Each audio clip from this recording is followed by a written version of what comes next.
Blog Talk Radio. Hey guys, this is Those Guys with your host, Matt Marrero, along with your other host, the King of Monsters. Yes, and we are, that's what they call you? Is that what the ladies call you? No, that's what everybody in the burning cityscape calls me as they scream my name. It's actually pronounced Godzilla, but yeah.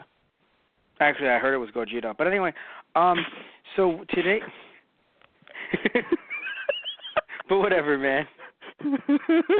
You do American you. Anyway. Oh, God.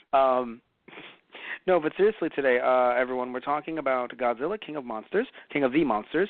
We're doing this as a Friday Night Movies podcast. It's going to be a little bit delayed. You're going to get it Saturday morning. Sorry about that, but guess what? It's like a Saturday morning cartoon, kind of, except with, a burning cityscape.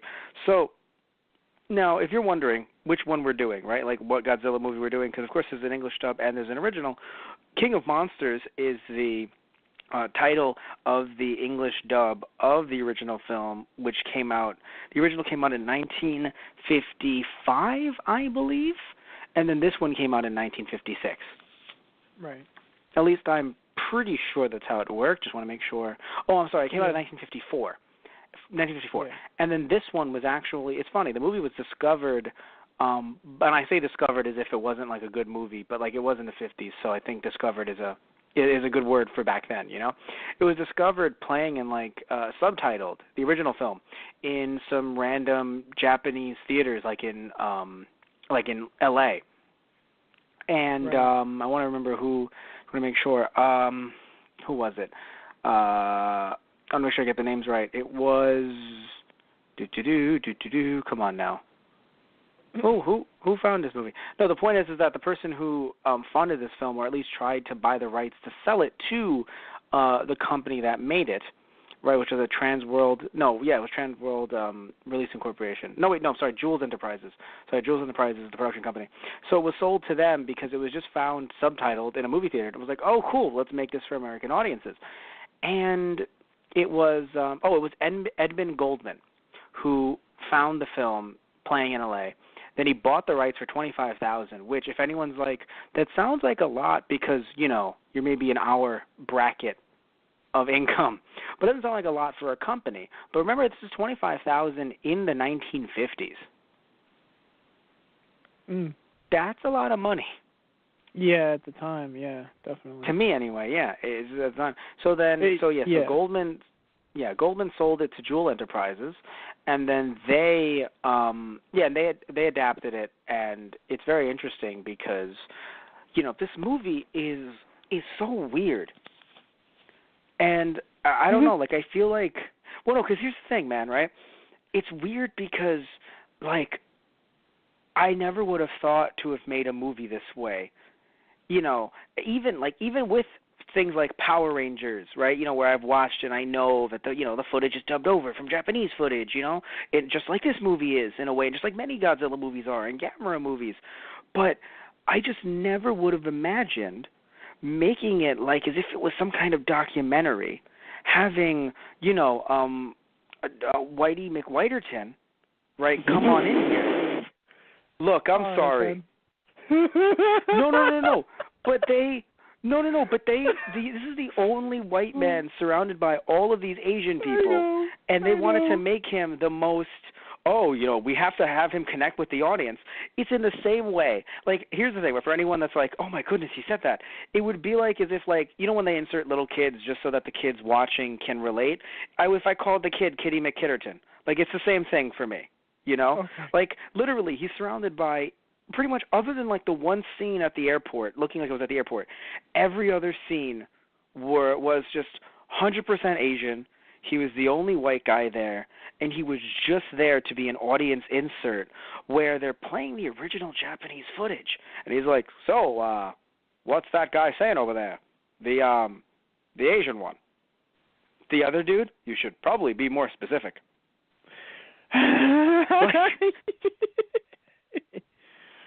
Yeah. But that's the thing. But the thing, because the thing is, okay. So if anyone's wondering, why I said I'd never think of making a movie like this, because with Power Rangers, it's okay, let's film new American actors, which I know to some people are like, so then they're the Whitey McWhitertons. It's like, no, but you film new American actors, right?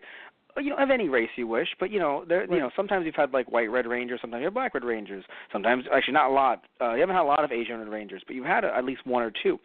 So like it's multicultural usually, Power Rangers.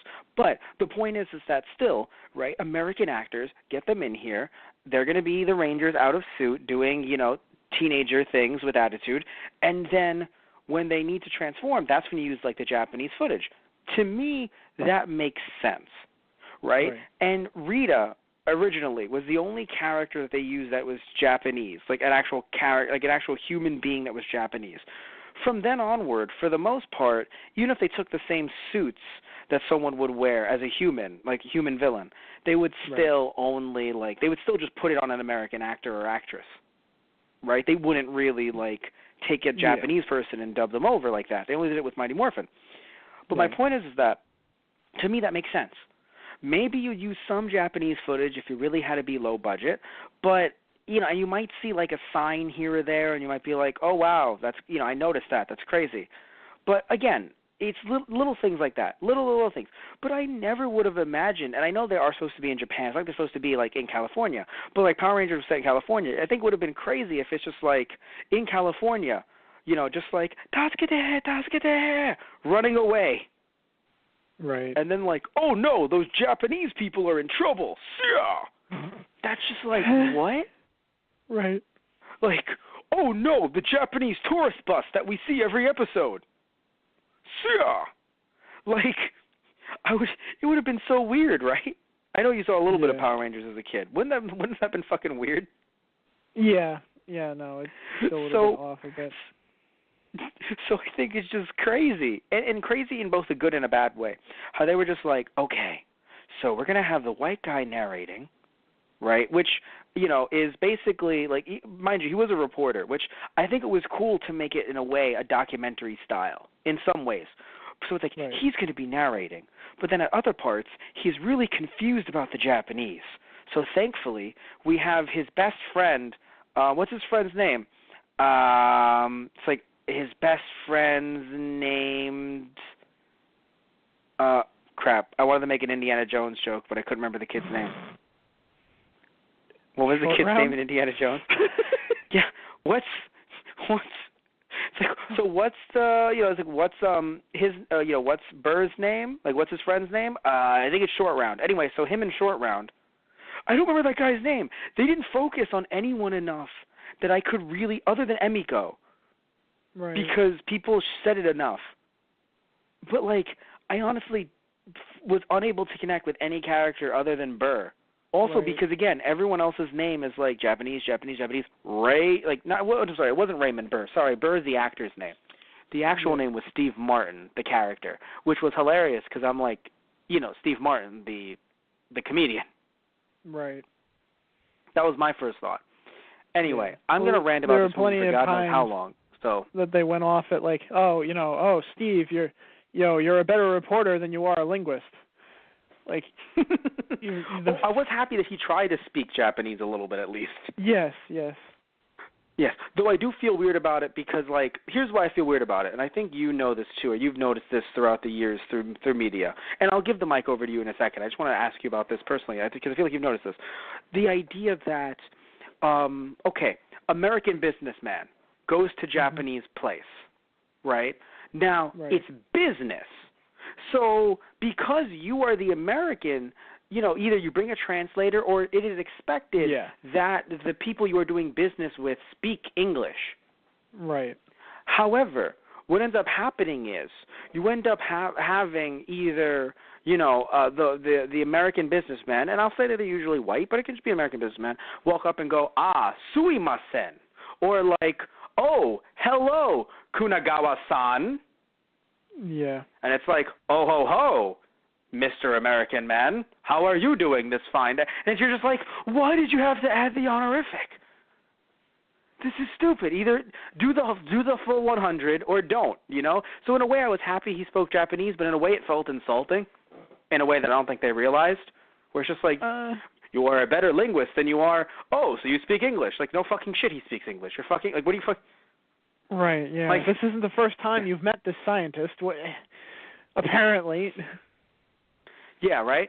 But anyway, so I want to give the mic over to you because, I can go all night about how interested I am in this film, but what I like and what I definitely dislike. But before I talk about what I dislike, I just want to ask you, like, what did you think of the movie? Because I know you love Godzilla, right? You've come to me a lot of times and been like, I love Godzilla! And I've been like, dude, it's fucking 2 a.m. and you live in Long Island. How the fuck you got here? And so you're like, I love him! And I'm like, put your shirt back on. And so you've expressed that level of interest in Godzilla. And I feel the same way, but I haven't seen as many Godzilla movies as you have. And I don't apparently know you've if kept you've your ever shirt on seen... for most of them. For most of them, yes. I've kept my shirt on, but it's very interesting how erect my nipples have gotten. But I kept my shirt on for most of them. But my point is, dude, that have you seen the original? I don't think you have, right? No, I've never seen the original film. Mm-hmm. So this was either dubbed nice. or otherwise. Yeah. Okay, so then I want to hear your take on it. Someone who's a bigger Godzilla fan than I am. I want to hear your take on parts of this movie. Well, I mean, okay, so I enjoyed the film because I knew of it and I knew, the basic plot line of it, and all right, haha, plot line, it's, monster is found, monster destroys city, monster goes away, haha. But I mean, there is more to it than that. A lot of people it's funny. That's what I hear with sometimes a lot of different stuff that I like. It's like, there's no depth to it. It's like, it's because not everything. I feel like some shows, some movies, and I don't know, even books, comics, like you put the depth into it yourself. And I'm not saying a story shouldn't try to have its own, take on its own life and have depth to it, but like, it's the stuff, it's the realizations that you have and that you put onto the story that you're looking at. So with this, it's not just big scary monster, like we had talked about a little bit, that giant radioactive monsters were starting to become kind of a thing, at least for American in America. Movies. Yeah. Like them, or Tarantula, or even some old well, not even some old, but like Ray Harryhausen, stop motion films too, with monsters attacking cities and stuff like that. Exactly. One thing I want to interrupt you on just quickly, I want to mention, while I kind of I disagree with you in the sense that, like, I don't want to sit there and just say, like,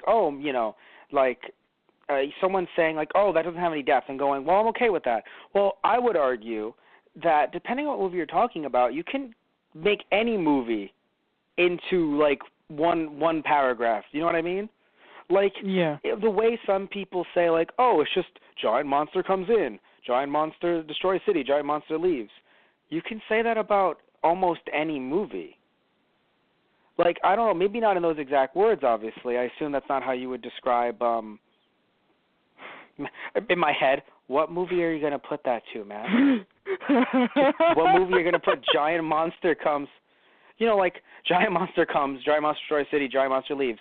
Like you can maybe use that to describe, like, Medea's family reunion, but, like, no, but in all seriousness, man. Right. In all seriousness, right? I feel like you can describe movies very, like, if you're trying to describe a movie briefly just to try to, like, shun it and throw it away and discard it, you do that about a lot of cinema.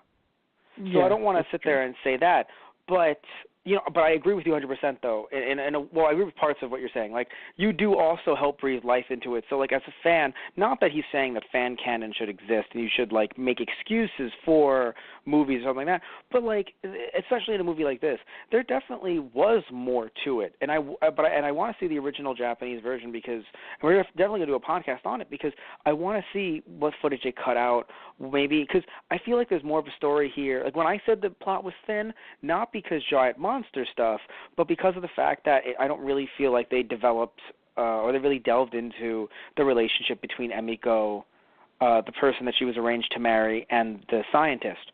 So it all just felt weird and out of place.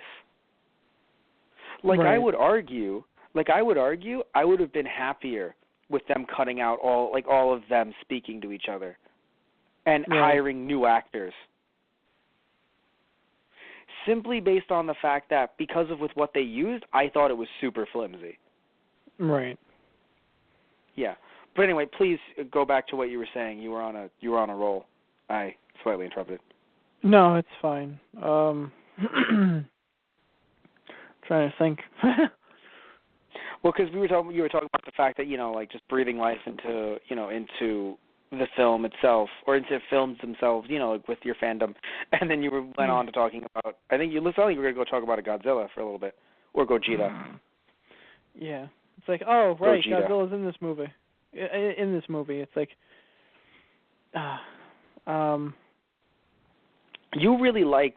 You were telling me you really loved when they first introduced him briefly, just to kind of scare the audience and show them what they were in for, over the mountain. Yes.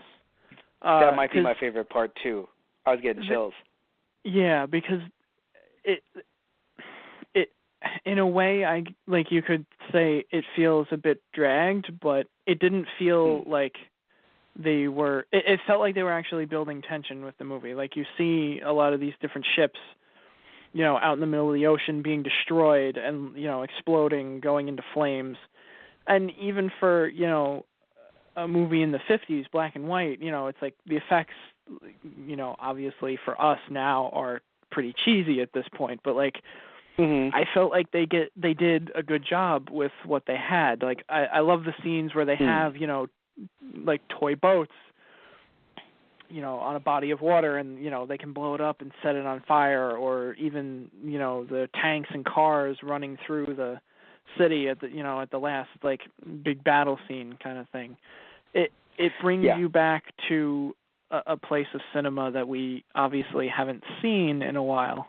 Because, movies have become more realistic and there are better ways of, portraying action scenes now. But, like, it's nice to go back to and watch just once in a while just to see how far we've come. And, like, yes, I still got into it, same. like you said before, like Godzilla coming over the mountain after you saw, all these ships are disappearing, people are being killed. It's like, that sense of what the hell is going on? What the hell is this thing? And then, the storm and on when they meet the islanders that claim it's like, oh, it's a giant creature. It's not a natural phenomena. Well, it is a natural phenomenon, but like, it's not like a storm or like a freak accident. It's like, no, this is a thing. This is a real thing. We know this is a real thing. I don't care what you mainlanders think, but this is a real thing. And just the sense that you finally see the monster, but it's only for a split second. And just that first look at Godzilla when he looks over the hill, it's like, this is original Godzilla. Like, he looks so gnarly. Like, I know that's an interesting adjective to use, but like, the teeth is just his face, and he still looks pretty, dinosaur-like, which I really love too. Because obviously there have been... I just want to mention, because you said he was gnarly, right? You used the word gnarly. And I have to agree with you 100% because he looks like a giant cancerous pus in a way. Right. And because of the fact that, radioactivity, no, because he looks like Deadpool's skin, but like in black and white. Geez. Right, yeah. That's what I'm saying. And I say Deadpool's skin, not from the movie, from the comic, which is also kind of slimy in a way, too. Not that it wasn't slimy in the movie, but like I feel like in the movie, from what I remember, the live-action film for Deadpool, it looked a little bit more crunchy, like crisped over, because it'd be hard to make it too slimy. If I remember correctly, I might be wrong here, but in the comic, I remember it was really slimy. But again, it was pinkish because in color. But in black and white, I would argue it would be very like a similar tone. And that's why we know, like, gnarly, and it kind of sounds funny because everyone thinks of, like, Tony Hawk and you wiping out and, like, Tony Hawk's Pro Skate or something. But seriously, it looks disgusting, but that's good because I think as much as I love Godzilla's newer designs, but they all obviously feel like they're refined, shaved down, made cleaner. Yeah. Right? And this is just unclean. Like, it's disgusting. It's filth. And you know, it's not unsettling. just, oh, God, is it going to... Yeah, it's unsettling. Yes, it's not just going to destroy me, but I'm probably going to... My body's going to smell terrible. And so... You know, where like Godzilla, newer Godzillas, you're like, you know what? I kind of want to die that way. You know what I mean? Like, I feel like there's a difference between like I'm not saying that they aren't as scary, but in a way, I might. It's funny. In a way, I might be leaning towards that, but I don't really want to say it out loud because it's more because it's not like it's just unsettling. It's more in a way disturbing. Godzilla's kind of become more the hero of the movies in a way, especially when it turns into like the monster versus monster movies, like Godzilla's the defender of the earth, quote unquote. Granted, yes, there's still tons of collateral damage, but you know. But like those movies where like he'd fight Mothra or Reagan, you know, like there's just like when he fought these giant villains. I'm kidding. I should have said Nixon. Reagan was Reagan, but anyway, I would argue, Nixon was worse. Anyway, but my point is, I just imagine a giant Reagan and a giant Nixon. Just like Godzilla. Nixon. With giant jowls. Oh, okay. Reagan, tear down that Zilla. But that'd be a great fight. Don't fucking lie to me. Oh yeah. Remember that time? Remember that time we were at that comic book store and there was a giant not giant Godzilla, but it was like a normal like scaled Godzilla, but it was next to a giant Bill Murray from Ghostbusters, and I was like, that fight would be amazing. Right. There was like because it was, and I say giant Bill Murray, not like our size giant, but you know, giant compared to what you would normally think an action figure would look like.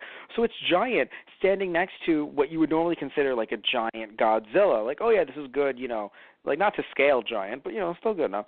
But like you see them next to each other, and I'm like, Bill Murray versus Godzilla. All right, I'll take it. I think Bill Murray would win, but I'll take it. But yes, but you and I were discussing just how Godzilla looks and how he just looks gross, but again, in a great way, you know, because you're like, I don't want anything to do with that, you know? I think in like more recent years they've kind of gone with like he looks more cool in a way instead of like off-putting. He definitely looks creepier in Shin Godzilla. The newer Japanese one. I was going to mention, exactly. They kind of went back to those roots of like, you know, Godzilla was kind of not meant to be like, oh, the hero and like really like awesome looking. He was supposed to kind of like terrify you, and it's like, oh, right, we're going back to that. Yeah. Good God, just that I'm just hearing the roar in my head, just like, and then the fucking soundtrack because I saw the trailer. So sadly, I haven't seen Shin Godzilla yet. I know you haven't either, but I definitely want to. Anyway, so what I want to mention though is you mentioned the figures used, right? Like the boats and the cars and stuff like that, and the tanks. I want to say that I wasn't the biggest fan of the boats and the planes. Maybe just how they were used, but also how they looked and lingered.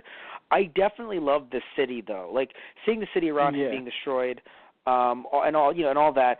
Seeing him destroy the tower. Tokyo Tower, and seeing him gnaw at it, bite at it, and then just falls down.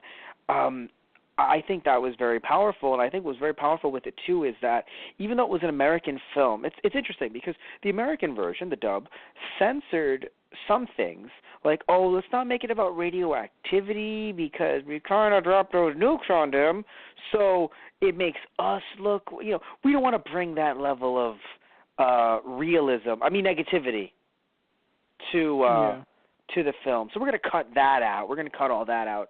However, we're going to keep Japanese people dying en masse and showing it to you. And I'm like, right, that's back at a time when censorship meant, hey, let's not make the U.S. look bad, not let's make sure that these kids don't get fucking scarred. Mm-hmm. No, because censorship was interesting back then. You know what I mean? Like, I get what you mean, Yeah. Now, I'm not saying that we are anti-U.S. in censorship nowadays, but, like, censorship nowadays, to me, and I'm sure a lot of people, the phrase censorship means, oh, this kid can't see, let's say, like, this blood or this death, Or, right. okay, the blood of the death aren't so bad, but God forbid they see a female nipple. Right. Oh, my God. That would be horrifying. But, death and destruction, it's not the worst. But still, but still, the way it happened in here, though, I was like, yeah, I feel like if this was made today, it wouldn't be that. Like, they did say, oh, they evacuated, but they clearly showed scenes where people fell off buildings and died. Yeah. Like, that was super fucking clear. Like, I feel like if they made that today for an American audience, it's funny. I haven't seen 2014, 2015's American Godzilla, so I don't know if they changed certain things. I will admit that. But I still feel like, I don't know, maybe I'm wrong in saying that I feel like they'd make it a bit nicer. No, I saw 2014 Godzilla, and they had their moments, but not like this. From what I remember, it was more like implied. It was not like directly shown kind of thing. Yeah, and I'm cool with implications, because unless like a show tells me directly like, oh, hey, everyone's always evacuated before a monster fight, I'm okay with implications because, like, again, I watch Power Rangers and, like, the cities get destroyed every single fucking week, right? Right. So I understand the implications, but it's just crazier to me, and I think it happened once I think it might have happened in Jetman, actually, which was the year before Zeo Ranger came out and Zeo Ranger became Mighty Morphin. I think in Jetman once, like, a person was crushed to death. Right. But, like, that's the only time I've heard of that happening in, like, a Sentai. Like, yeah, dude got crushed to death, whatevs. Like, only time I've ever heard about that. Other than that, I've pretty much heard that it's, like, just, again, it's for kids. And it's not like Godzilla wasn't for kids. It's just, like, it was much more of a teachable moment in Japan. And then in America, it was more like, oh, let's make it, death and destruction galore with giant monster. Like, oh, God, that's so scary. But thankfully it's not happening in our town. Like, definitely back then they had, like, the drive-in movie theater aspect of, like, oh, it isn't happening in your town, but it could. Right, yeah. So the fact that Godzilla even died, I was interested in. Because, like, usually I feel like it's like, oh, no, we got rid of the monster. And it's like, but this could come to you.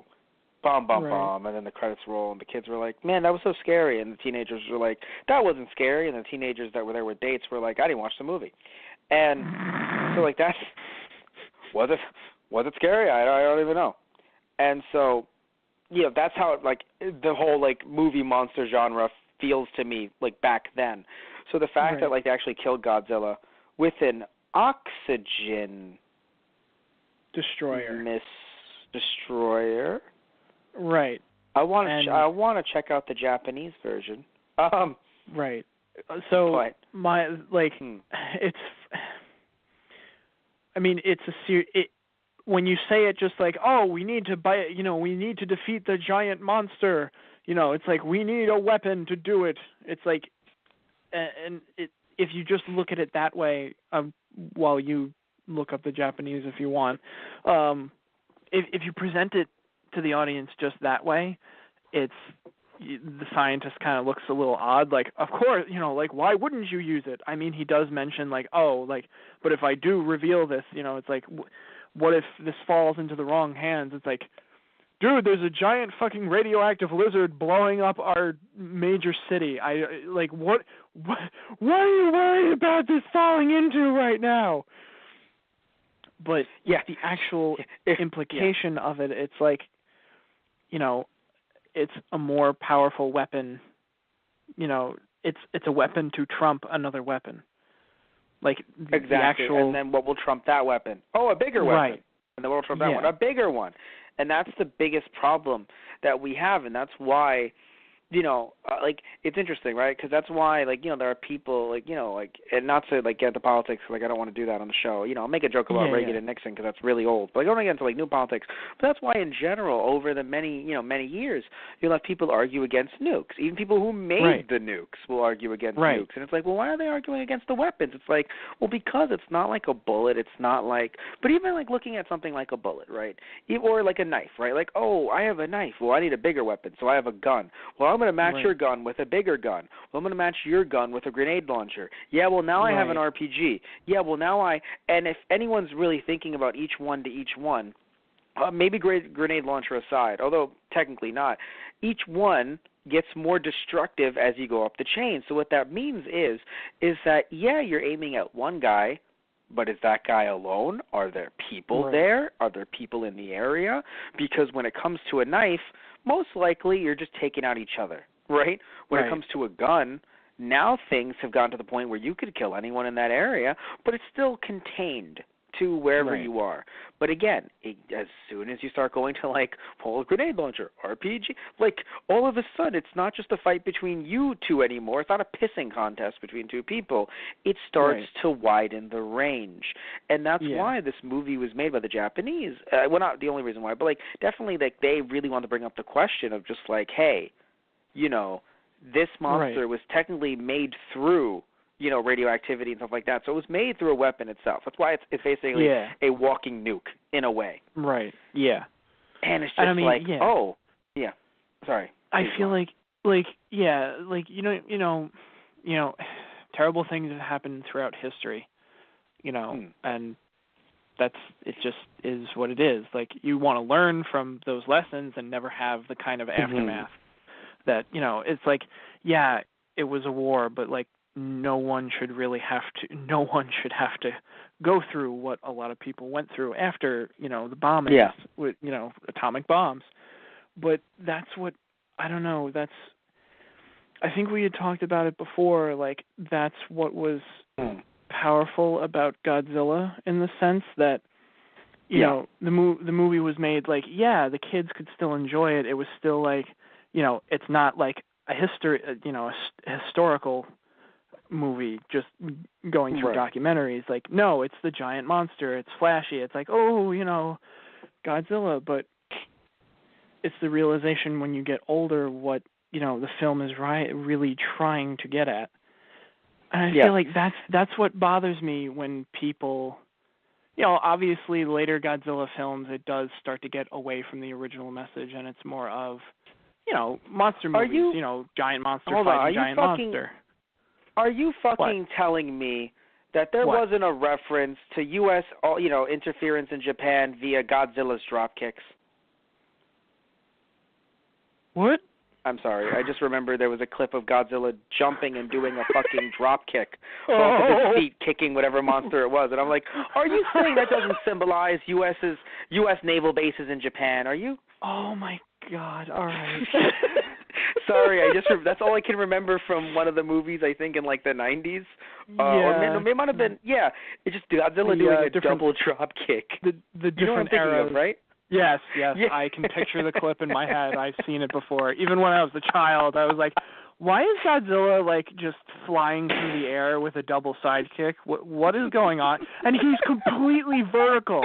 It's like one clip he's standing, and the next clip he's like upended and just flying through the air toward the other. I think it was Jet Jaguar that he was fighting, and I'm like, are you kidding me right now? Is this happening?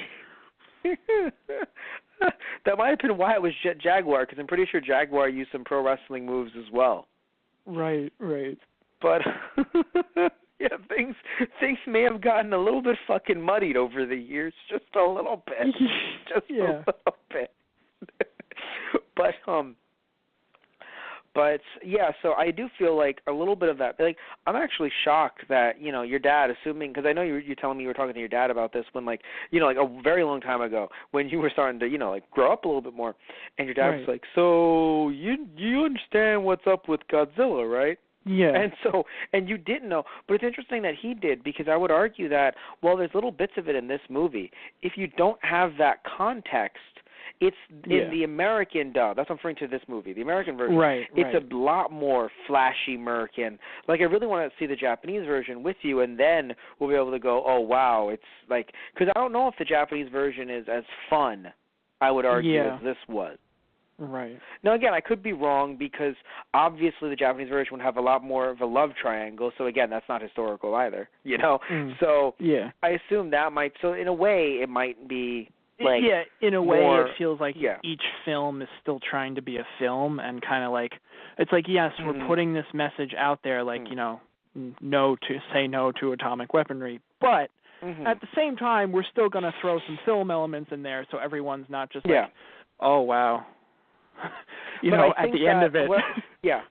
Here's the thing. I think that in this version, though, in the dub, they kept little plot things that they had to keep, that they really had to no matter what. But for the most part, with what they omitted and with, the fact that, you just have most of the film being Godzilla going around just with wanton destruction, I don't think the message is as clear. I think we're just looking at it that way because we know what it's supposed to be. Right.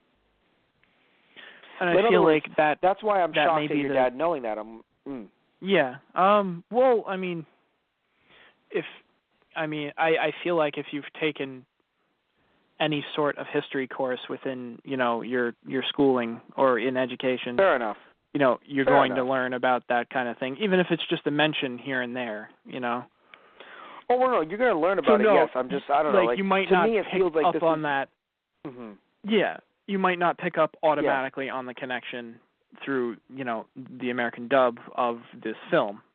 But yeah, that's what I'm saying. I feel like if you know nothing of Godzilla other than like, oh yeah, he's like a radioactive monster that shoots fire, right?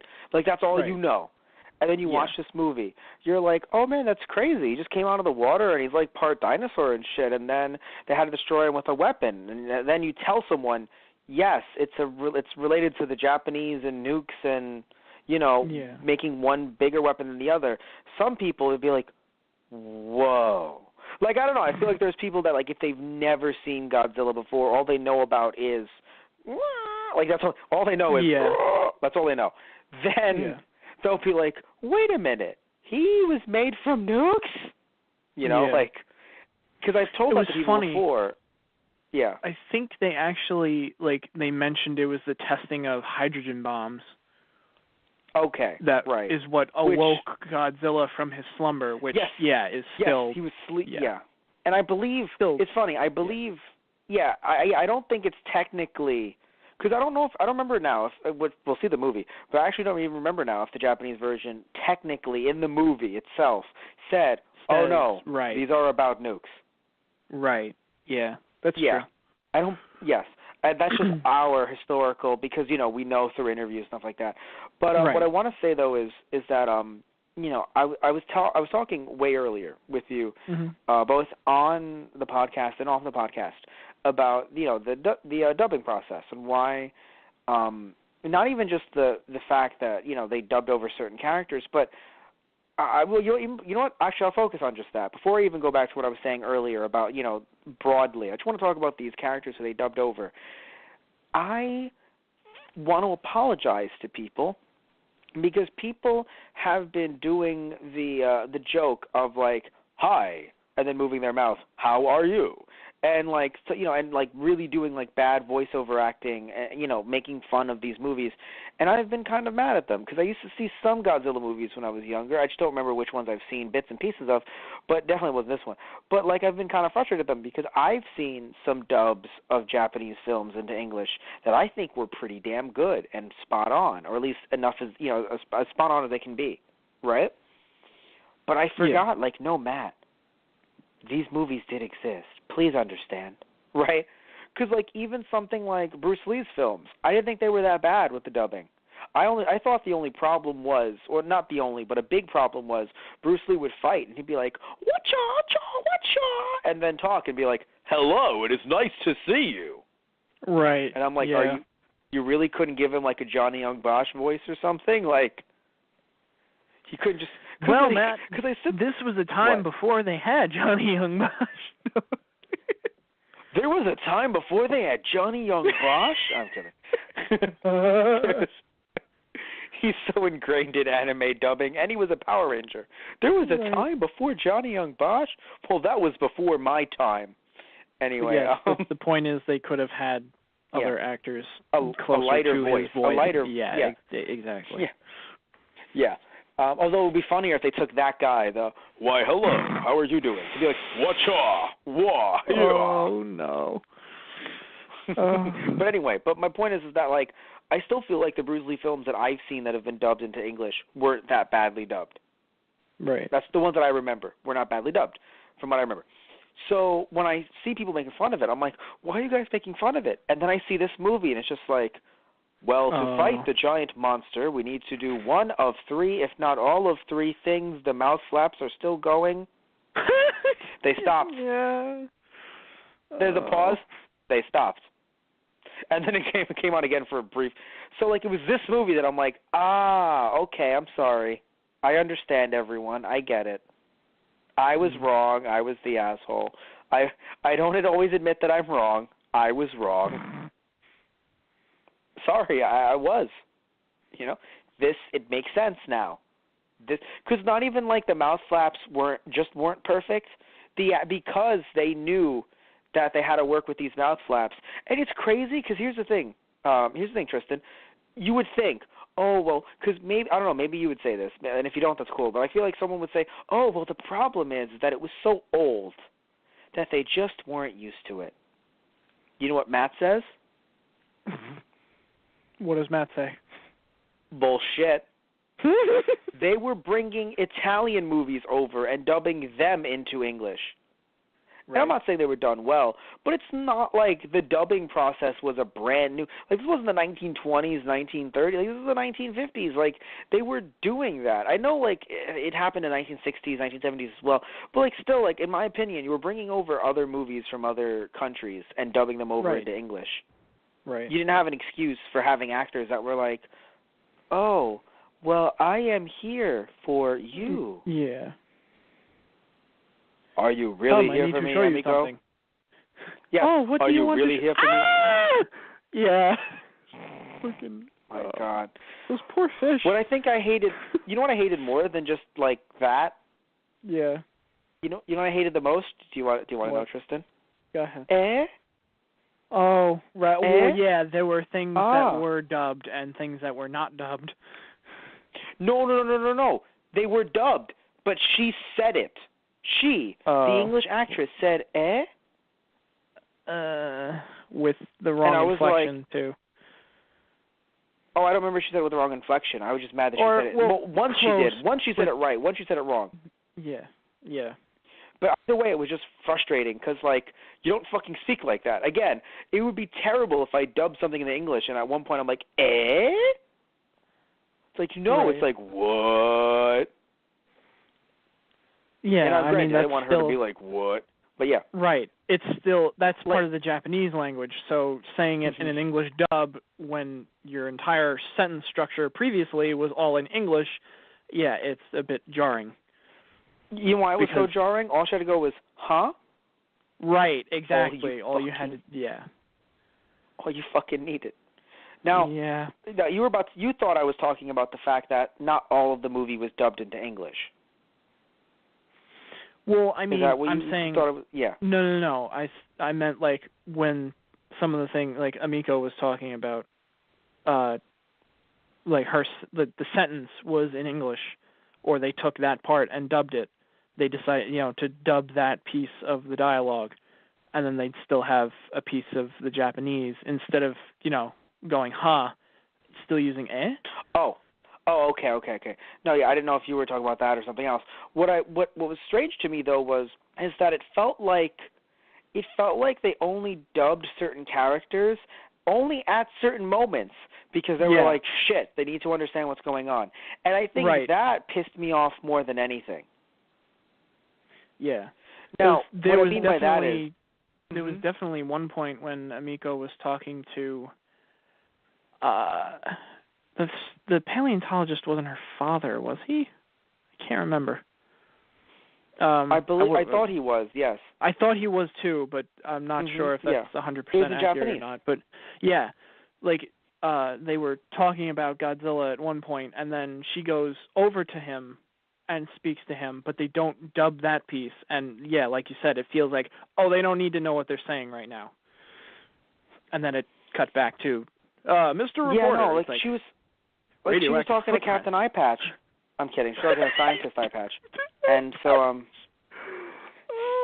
no, but she was talking to the Eye Patch scientist, and most of the time it was in English. Kanazawa? But then at one point they cut back to it, and it was in Japanese briefly. Right. Yeah. Yes. They cut back to it briefly, and I was like, "Are you fucking serious right now, bro?" Right. Yeah. I was like, because I sat there and I was like, like, we're still in the same conversation.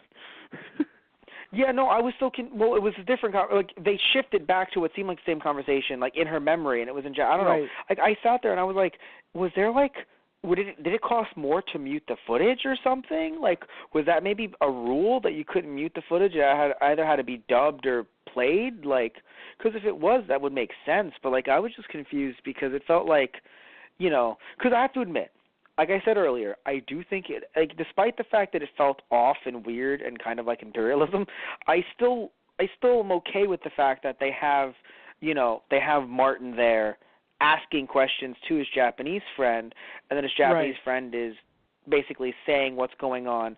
I think that's actually pretty cool because it's kind of because in a way, they were always there. They were always just flies on the wall. Right. That's a cool concept to me, I think. Again, it's so different, right? That's what it is to me, because it's just so different that I'm like, you know what? At least on paper, I respect it. I'm not saying it was the best in practice, but on paper, I respect it. But it's when it's just like, oh, now we have to interact with these characters, so they speak English, but not all the time. And it's like, okay, obviously they wouldn't all the time, but it was like there was an aversion to putting subtitles on. So it's just like, oh, well, when they're speaking to each other, and sometimes they're speaking English because you need to know what's going on, but then sometimes they're not. And the other guy and Steve Martin aren't listening, so they're not telling you what's going on. Right. Don't worry, it didn't matter. And I'm like, it fucking did matter, because what the fuck? What's going on with this movie? Yeah. Like, it was pretty jarring in that way. The most unbelievable thing for me probably was that Steven got so much clearance to be in places where, like, they were, like, not even letting in the Japanese reporters, and it's like, no, I'm from Chicago. It's like, oh, I have friends here. It's like, yeah, I was cleared, right? It's like, this is a very, like, top of the top military, like, strike meeting. I don't think he should be in here with us. It's like, we're planning how to stop the monster. It's like, yeah, let's let the American guy in here. Why not? Who cares? Although I guess to be fair, like, the joke would be, it's like, it's not like he's going to understand what's going on anyway. Shoot his friend. Oh, jeez. Oh, man. But seriously though, like, yes, it's not the age of social media, but he's still doing reporting. Like, the only potential reason that you could assume is, all right, don't let this motherfucker on the phone. Let him write everything down. No, let him write everything down so he can report to his little newspaper after we've stopped the monster. But because you don't want to let any Japanese reporters in, because that's going to cause mass hysteria. I mean, I think they'd already had mass hysteria at that point. Not originally, because, like, okay, well, because they kind of had people who weren't on the mainland, like, oh, no, it's like, it's a crazy monster, but it wasn't on the mainland yet, so everyone in Tokyo, they weren't destroyed yet. Okay. It felt like to me there were still enough people, like the families of the people who were on the ships that had been disappearing, like they were like, what's going on? These are my family members. What happened to them? I want an answer. Yes, but it wasn't as bad as it's a monster in Tokyo. Right. Holy Until fuck. they had that conference, and it came out. Oh yeah, yes. So it's a giant monster. We saw it. We literally saw it. We have footage. Here's a photo of it. By the way, they're all like, why the hell did you put that in the presentation? You want to know something I find hilarious, by the way? And it's something that I notice both in Japanese and in American culture, so it's something that I feel like we can all just, not all agree on, because I think it's a rude thing to put out there, but it's still something that happens regardless, like as a thought. I don't know if it happens in other cities as well, like in other countries, but it's crazy, like in Japan, right? And you've seen this in other media too, like I think this happened in Ultra Antigua, where it's the people that aren't on the mainland, like, like cities, right? They're like, I saw a monster, and it's like, oh, hush up, you. The monster isn't real, Right. And then these people are very superstitious, Stephen. To them, it actually exists. It's like, but even In America, though, even in America, you would have someone from the South. I saw it. It was a big creature, and we'd be like, "Oh, you're imagining things, okay? The UFO doesn't exist." And then what happens in the movie? Fucking aliens, man. Right? Yeah. Like it's always the same thing. It's always the farmer that doesn't know. Like it's strange how even in Japanese culture, it doesn't matter what culture you're in, apparently they look at what isn't the inner city, what isn't the city, it's, whatever is the South, quote unquote, whatever is the farmers, the quote unquote country bumpkins, and they're the ones that don't know what they're talking about. Right. It's crazy, right? Like it's something that somehow we could come to some kind of agreement on. Not we as in all of us, of course, but we as in like certain parts of both societies can still say, "Oh yeah, no, if you're out in the inner city, clearly you don't know what you're talking about. You're uncultured. Right. Like, how would you know?" Right? Isn't it weird? Like 1950s Japan, they also have that mentality. Right. I just find that funny. I feel like that's a human thing. It's like, the bigger the better. Like it's that mentality of the bigger the better. If you live in the city, it's like, oh well, I live in a better place. Blah blah blah, and all this. And it's like, yeah, but unfortunately, if we drop you out in the wilderness, you'll be dead in an hour. Whereas, of course, country bumpkin, quote unquote, here could survive for a week and would be completely fine. But adversely, But which is very true, actually. But still, it's still fun to think about because, again, like I don't know. I feel like what happens is, it's not. I'm sure it's not just our society. Of course, it's just societies in general, different societies. American, Japanese, European. Doesn't matter where you are. You think of yourself and then everyone else. You're like, oh yeah, they're different, and you only think about their differences and not their similarities to you. So I think it's just like a cool thing to think like, and not cool because again, it's still rude to do this to someone who isn't in the inner city because we live in the city. Like, well, you don't live in a city, but like you still live you don't live like in the. Matt. What are you trying to say, huh? Mr. lives in the big city. Fuck you. I don't live in Manhattan. I live in Queens, and you live in Long Island. So I'm going to somehow get to your trek of the wilderness, and I'm going to kick your ass. Too late. Godzilla already got to me. Oh. No! He came out of Lake Ronkonkoma. He took the train to my house. How could he be that small? It was the 90s Godzilla. That's what happened. It was the 90s American Godzilla. He's literally on top of the train. He's using it like a roller skate, Matt. You don't understand. I'm reporting live from the scene right now. The roof is collapsing and I think the message may have been muddied over the years. As he's riding it like a roller skate, as he's riding like a skateboard, I think the message might have been muddied over the years. But still though, I don't know, I feel like it's something interesting when you look at both societies, like, and like you said, in general, but still, instead of being like, different, it's just like, oh wow, they also think the Southerners are like just crazy. Like, so who believes them? And yet they end up being right. Which is also kind of funny because it's interesting. Godzilla also, in a way, and I don't know if this, I guess it's funny because I don't know if I'm just projecting here because he has to destroy something, but it always seems like he's also like anti-big city. Well, no, I feel he destroyed the Islanders' homes just as equally as he did Tokyo. True. I guess maybe in newer movies he feels more big city. But again, that just might be the fact that he needs something to destroy, and it's harder to make Islanders' home look cool in newer films to destroy. Honestly, I feel it's more like Godzilla is more antagonized by the people who are in the big city. It's like, we're sending out the military. Let's bomb that giant lizard. And then he comes out, he's like, you guys again? It's like, I know where you live! Here, I'm destroying it. I'm well aware. Oh, what was interesting is I was wondering if eventually they were just putting in Raymond Burr, the actor who played Steve Martin, because they got that wrong earlier. I'm wondering if they just put him in via green screen at some points. Like, maybe they just hired stand-ins for every single scene, but it felt like he blended in some scenes a bit too easily. Yeah, I think they might have shopped him in there too. Yeah, I loved it. Not like obviously certain ones are like, duh, they hired in stand-ins. Like I assume they hired or just had like a similar looking scene. Like when he's just like, oh, this is a military meeting. What are they saying? Clearly they cut between one and the other. But when he was in like the room with the when they were talking about the dinosaurs and all this and back in the day, it looked like he was shopped in there. But even if they filmed that scene, when it's him with all of the villagers, I'm like, dude, they fucking clearly had stand-ins. like No. Okay. Oh no, I was thinking more like they shopped him in there and behind everyone.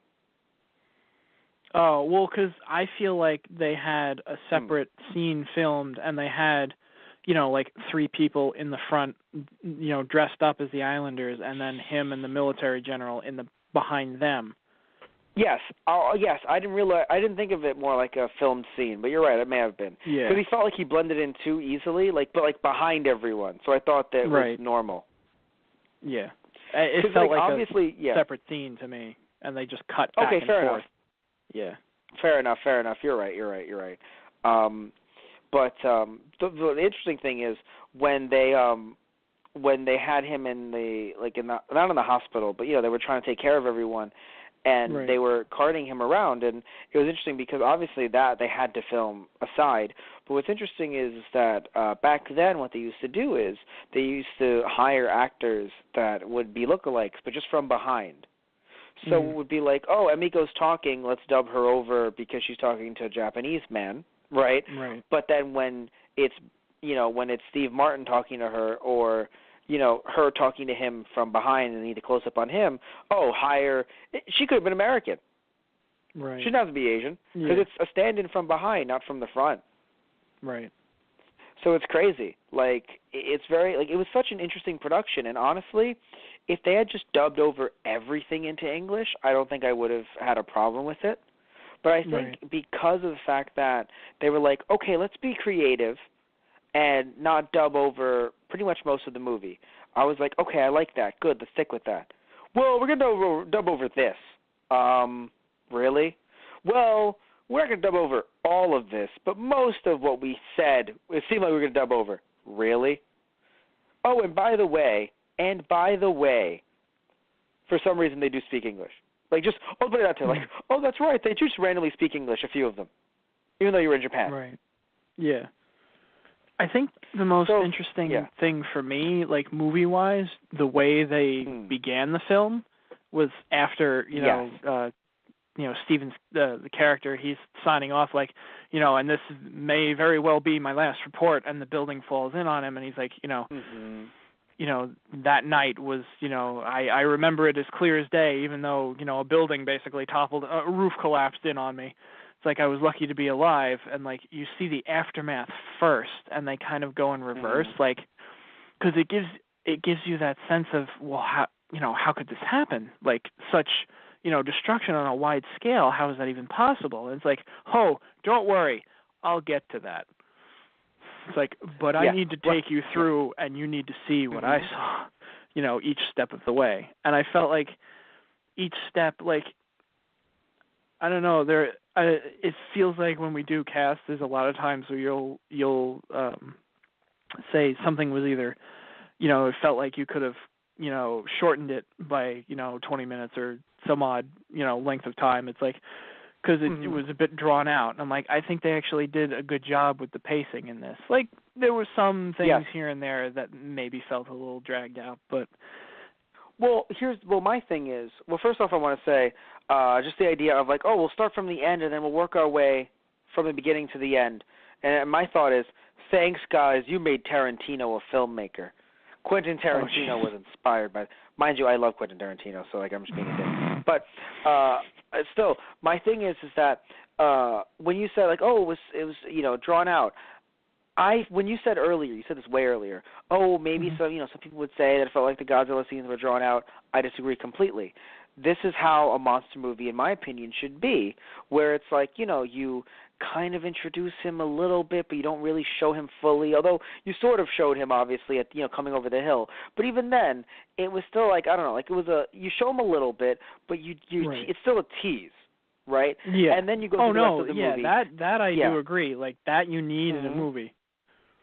I meant more of like the talking and the dialogue scenes like being drawn out. Like when Godzilla, when Godzilla's on camera, it's like, no, this is the point.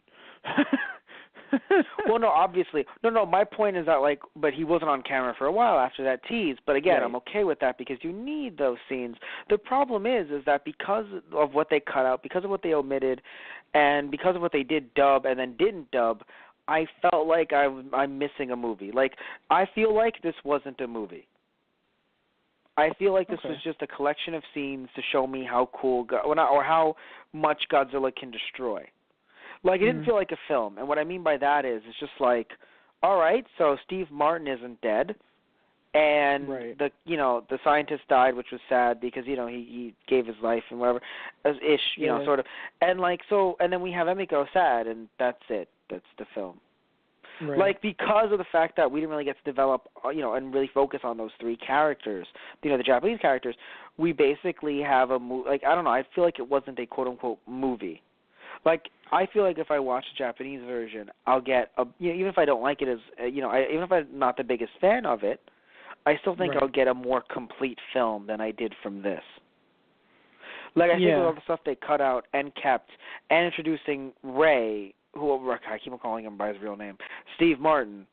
I just can't believe his name is Steve Martin, so I just keep on calling him Ray, like Raymond Burr. Right.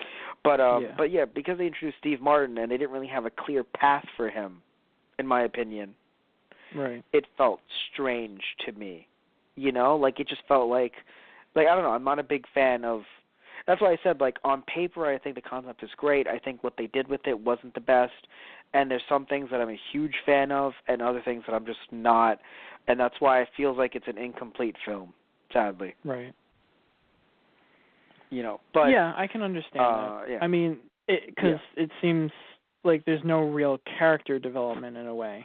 And I feel like the only it's not necessarily like a character developing, but like all you really get is Steven's character, like you're putting together his recollection of the event that he went through. And that's about it. I agree 100%. Yeah. Yeah, no, and that's obviously a huge problem because, again, it's funny too because, like, I'm not going to sit here and act like we do. Like, we sit here and we're like, well, we only work on the best cinema here. We only do podcasts on, no, like, the Star Wars things that we've done have gone from amazing to horrendous. So horrendous that I'm not even going to mention the names on air. Cause I still want to do that to you on air. We've gone from horrendous to great. Of course. Right, in that order, yes. And then there's Star we did do episodes 4, 5, and 6. That we did 4, 5, and 6, so you know what? No, we did 4, 5, and 6, so I'm going to interrupt you. We did 4, 5, and 6, all right? So you know what? Yeah, how about that? Okay.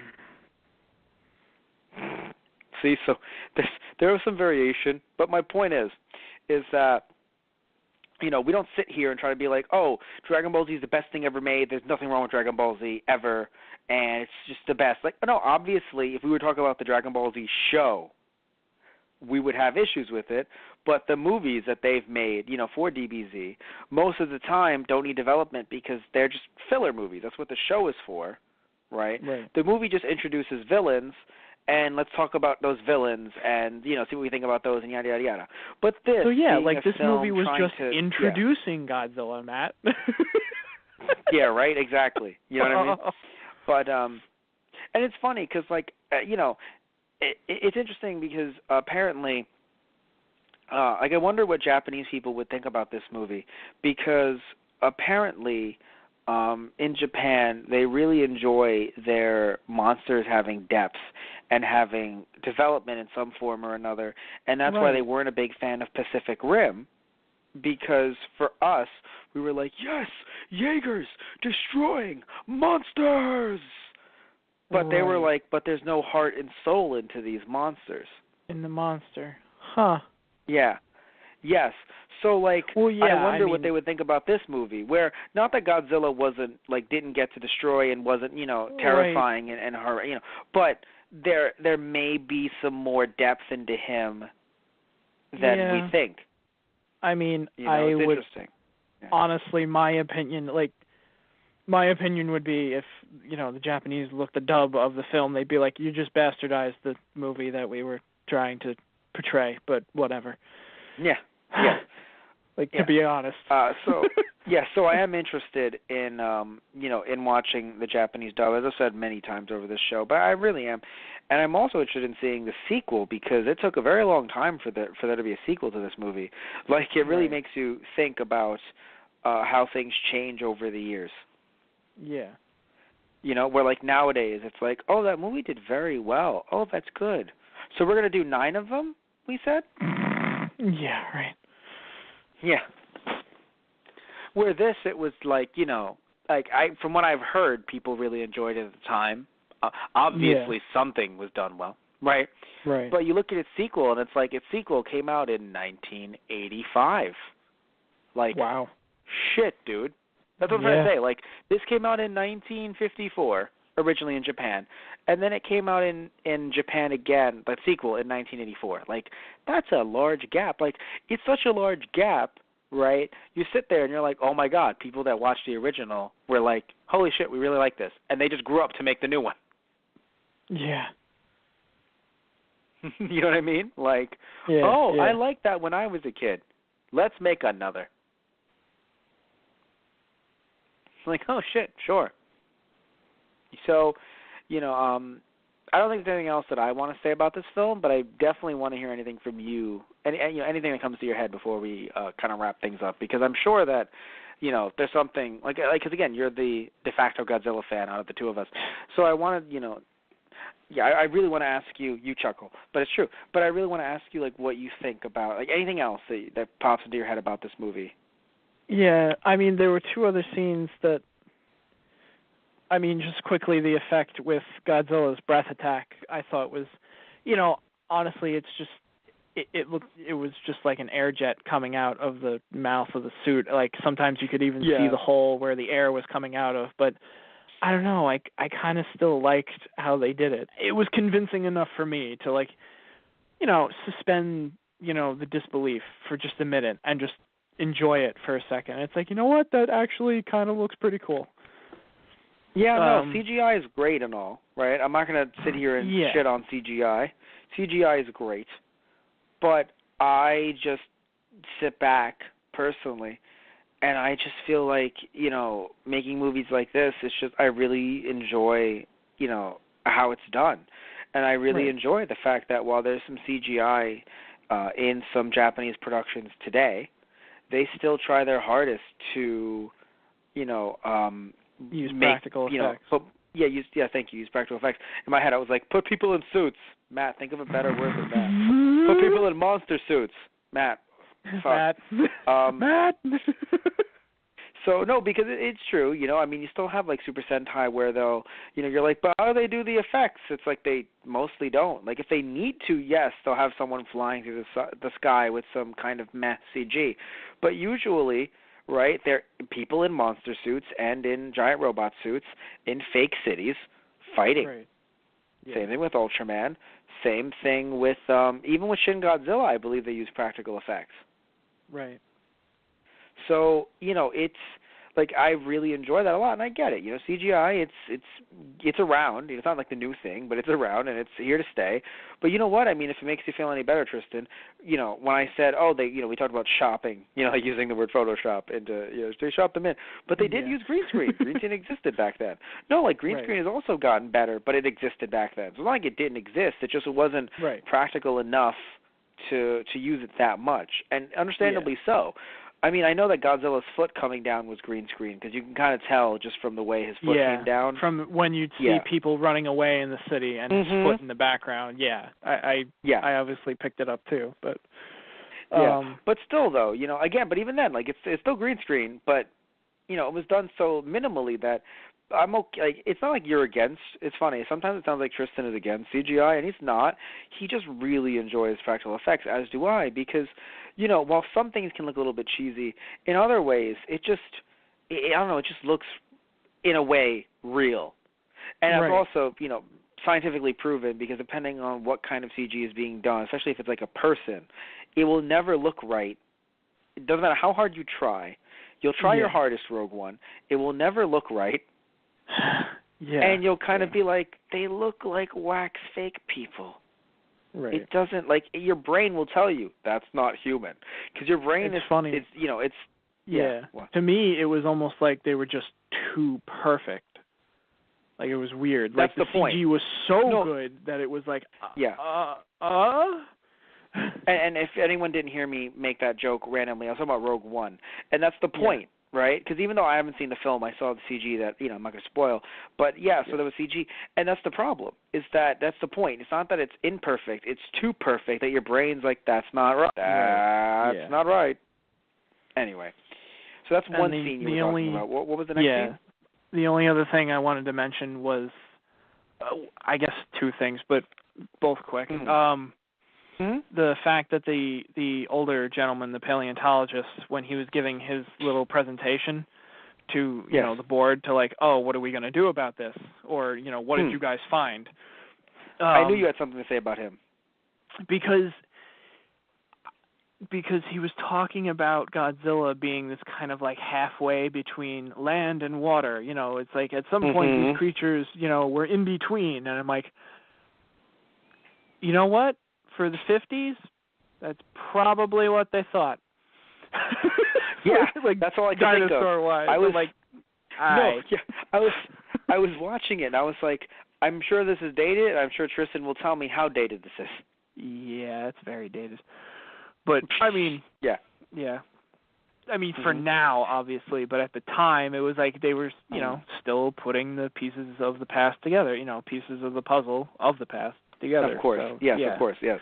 But it was just funny for me, and yet I feel like that's where they got the idea for the giant electricity, high tension wire towers as a defense grid around the city, because it's like, it lives in water. Obviously, electricity will hurt it, right?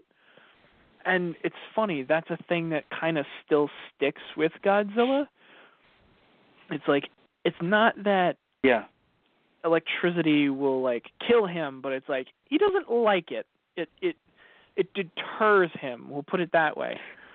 I'm not in the water. Electricity would probably deter me as well. Especially if it was, what was it, like 40,000 volts, 400,000 volts, something like that. No, like I love it because it's kind of just like even like it's something that is stuck to forever, because it's just like like it doesn't, because that's just a general consensus. I think it doesn't matter where you are. Like Pokemon, of course, it's like thunder, like thunder, electricity it beats water. Really? So Charmander would love getting hit with thunder? Is what you're telling me? And it's funny It'll because... just be A-okay? Like, no, anything will. Yeah, if you know the science behind, like a lightning strike over the ocean, it's like all the salt, all the positive ions actually, discharge the negative charge of the lightning bolt so evenly across the body of water that, like, people are like, I've heard people go like, why don't the fish die when they get struck by lightning? It's like, well, the energy kind of doesn't pass through them as strongly as the concentrated bolt. So when Godzilla just tears through the tension wires, that's the general idea behind it. There's probably a better explanation, a more scientific, detailed explanation that you could get. But that's the general idea. Yeah, I didn't know that. See, but of course, it's cool. So, but now question, right? So obviously, I dip myself in river water, normal water. I get hit with, lightning bolt. I was going to be dead already, but now I'm mega dead. Right. You get hit with thunderbolt from a wild Pikachu because you're out in the middle of the wilderness in a river. But now, question though: if I went into salt water, would that help me in any way, or am I just going to die either way? I mean, because like you mentioned the fish. Well, I generally meant like ocean, like salt water, like a very, very large body of water. Oh, I get you. Okay, so if I'm in the water, Yeah. Yeah, it's like, maybe you'll live, Matt. Stay in the fucking water. I mean, it's Is that a probably shark? still... Make a choice, Matt. You have a choice to Is make. that a Godzilla? Dun, dun, dun, dun, dun, dun, dun, dun, dun, dun, dun, dun, dun, dun. I love that theme, by the way. Like, when I heard... Because that's the theme for Godzilla that I know, even as a kid. And when I heard that start... When it started playing, I was just like, oh. So let's look at this. Let's look at this rationally. Mm-hmm. Oh no, it's a lightning storm. Thunder's gonna come down. You look at the. Oh no, you're in the water and there's a shark. Oh no, there's Godzilla. What will you do? Fucking riding that shark away from Godzilla is what the fuck I'm doing.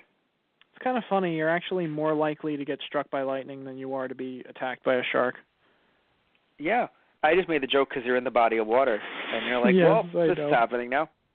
No, seriously, dude. You know why I'd ride the shark away from Godzilla? Because where do you think the fucking shark is going? Away from Godzilla. He just eats you and the shark at the same time. Yeah, no, like that shark, even though the shark might take a chunk out of me because it's like I'm just eating my way through everything, like I gotta get the fuck out of here, like that shark will look at me and be like, dude, you want to grab a fin? Do it. Just I'm getting the fuck out of here. I mean, cause, like, I feel like the shark would throw you off, but yeah. Well, no, that's what I'm trying to say. Like, dude, you want to grab one? Just try to grab one. I'm getting the fuck out of here. Whatever. Right. Not that he the wants to. The shark would probably sense Godzilla coming before you ever would, to be fair. Well, that's why I'm thinking he's coming for me, but he isn't. He's getting the fuck away from Zilla. Right. That and I kind of wonder if anything near Godzilla will be okay because, giant radioactive lizard, but That's funny. Oh, no, the shark has big arms. Oh, immediately. Okay. It immediately, his physiology just changed. Oh, God. Well, now sharks have arms. What about the fish? We got legs. Also, you can speak English. Maybe you can speak fish, huh? Oh, no! And then the atomic just comes at you. We're just going to fucking wrap this up here. We're just done. Yeah, so we want, I think we're good. I think I'm going to go back we into the ocean now. Same. So we're just going to see the sharks. Do the outro. I'll just do this in the background. Yeah, right? All right, I'll stop. Oh, my God. All right, so we want to thank you all. This was a lot of fun. Next time you see us doing a Friday night movies, first off, it'll be on an actual goddamn Friday night.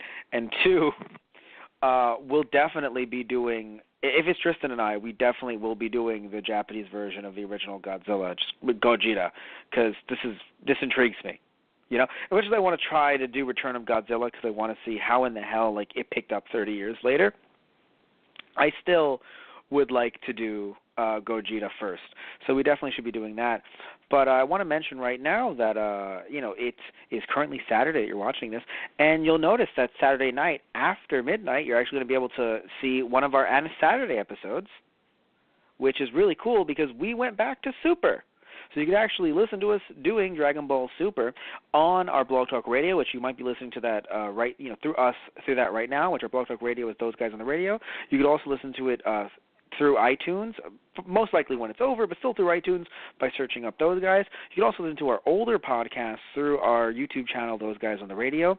And if you want to get any of our merchandise, you can actually get that over on our main website, Those Guys on the Radio, tumblr.com/merchandise, and over on our eBay, which is /Those Guys Radio. Now, another cool thing is that we also have a Let's Play channel as well, which is Those Guys Play. So you can search that up and subscribe there if you want to see some of our videos. And we've had Tristan on the show just this season, actually, playing Dragon Ball Z Budokai. And we also we have episodes filmed in advance where Tristan was actually trapped in a laptop where we were playing Luigi's Mansion. And, not going to say what happened, how he may have gotten out or not gotten out, but, watch the show to see what happens because we're currently releasing Luigi's Mansion on Those Guys Play, on our YouTube channel, Those Guys Play. And we also have a lot of other fun stuff coming up, not just with Tristan, but we also have Those Guys Play Season 3 still coming out. And we have an episode with a new Let's Player actually coming out tonight on Saturday. So definitely check that out again through our YouTube channel. And you can also check out our Patreon as well, which is TG Productions, which if you want to donate to us there and help us out, you can do that as well. And you won't just help us out, you actually help yourself out, because if you like our podcasts, depending on how much you donate, you can actually suggest a podcast for us to do. It doesn't have to be something like a movie, right? Or like a book or something like that. It could simply, or like a game. It could be, hey, what are your top 5 Godzilla moments? Right, or what are your top 5 Godzilla movies, or something like that, and then I'll have to actually watch some more Godzilla movies, and then come back to you guys. But still, that can happen. So it doesn't have to just be a specific film or a specific TV show. Also, depending on how much you donate. Oh, yes, not just, by the way, suggesting podcasts. If you're a fan of our Let's Plays, you can then suggest what Let's Plays for us to do as well. And if you're sitting back like, well, I donated this a tier higher. What would I get then if I donated higher than that? Well, you could actually get us to give you a shout-out on the show. You can be an official sponsor for those guys. So either those guys on the radio or those guys play. So during, each episode of either those guys play or those guys on the radio for a full month, we actually, give you guys a shout-out and say, hey, we are being supported by, Patreon, subscriber or something like that. And that'll be really cool as well. So either way, we're going to wrap things up here. I am done. I could go on about all the things we've ever done and are currently doing and for a very long time. That's why I'm like, I need to stop. So, just this month we had 12 Nights of Love come out for Valentine's Day. So we actually had me, Matt, playing dating sims for 12 nights. Why only 12? It started February 1st, ended on the 14th. Why only 12? Because for 2 Saturdays in a row, we did have those guys play Season 3 come out. And, so it's been fun. We've been doing things. Lots of things. You still there, Tristan? I think he's dead. Godzilla dating simulator. What? Actually, we did play a kaiju dating simulator. Well... Yeah, he didn't keep up with all of them. I started off with the Nicolas Cage dating simulator. At one point I did a kaiju dating simulator. I did a gay robot dating simulator. It was the cutest thing, dude. I did a what else did I do? I did a pug dating simulator called Hot Date. I also did All My Bowies, which was a David Bowie dating simulator. What's funny is he thinks that I made most of these up, but he's going to check online and see that they're all real. I did a boat dating simulator where I was a boat. Did you really look online? He went on our YouTube channel like, Matt's fucking with me. Wait, no, he's For not. once in his life, he's not fucking with me. Well, we're going to end it here. I'm not fucking with him. All right, so thank you all. Hope you have a good night, and say good night, Tristan. Good night, everyone. Dun, dun, dun, dun, dun, dun, dun, dun, dun, dun, dun, dun, dun. Oh no, Godzilla!